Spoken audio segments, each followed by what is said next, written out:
সুপ্রিয় দর্শক, আসসালামু আলাইকুম। আপনাদের প্রত্যেককে স্বাগত জানাচ্ছি রানওয়ে রাডারের আজকের পর্বে।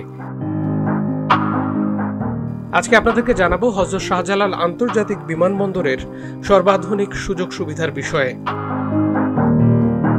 এবং এটি কবে নাগাদ উদ্বোধন করা হবে সে বিষয়েও। ঢাকার হযরত শাহজালাল আন্তর্জাতিক বিমানবন্দরের তৃতীয় টার্মিনালে থাকবে বিশ্বমানের সব সুযোগ সুবিধা ও যাত্রী সেবা।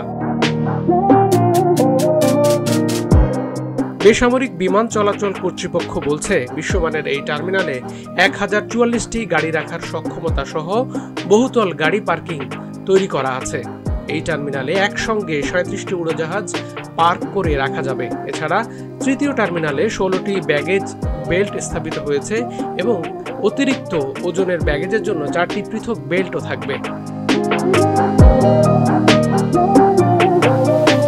টার্মিনালটি নির্মাণে ব্যয় হচ্ছে 21,399 কোটি টাকা। এর মধ্যে 5,000 কোটি টাকা দিচ্ছে বাংলাদেশ, বাকি তহবিলের যোগানদাতা Japan International Cooperation Agency JICA.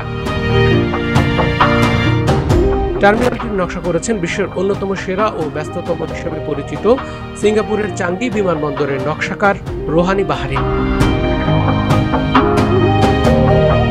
দেশের প্রধান এই বিমানবন্দরের দুটি টার্মিনাল এখন প্রতিদিন 30 থেকে 35,000 যাত্রী সেবা দেয়া হচ্ছে। বিবেচকের তথ্য অনুযায়ী তৃতীয় টার্মিনাল চালু হলে বছরে অতিরিক্ত 1,20,00,000 যাত্রীকে সেবা দেয়া সম্ভব হবে।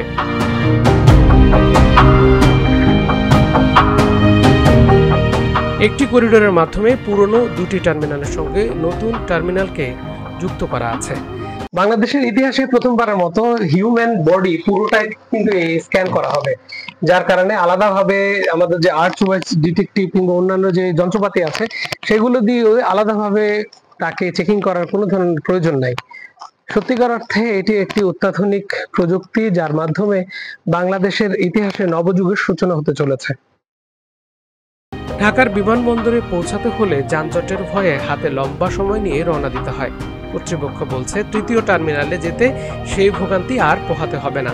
যানজট এড়ানোর জন্য নানান অবকাঠামো ইতিমধ্যে তৈরি হয়েছে। মেট্রো রেল ও উড়াল সড়ক দিয়ে সরাসরি এয়ারপোর্টে নামা যাবে।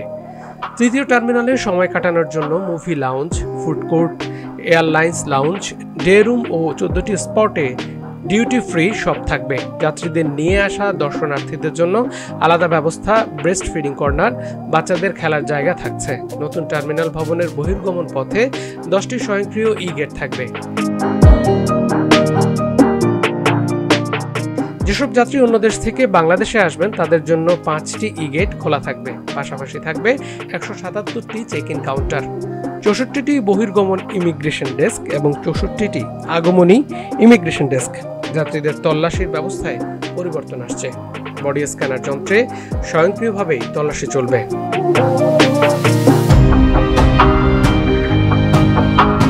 এত সব সুযোগ সুবিধা সম্বলিত তৃতীয় টার্মিনাল এবছরের উদ্বোধন হওয়ার কথা থাকলেও সেটি হচ্ছে না।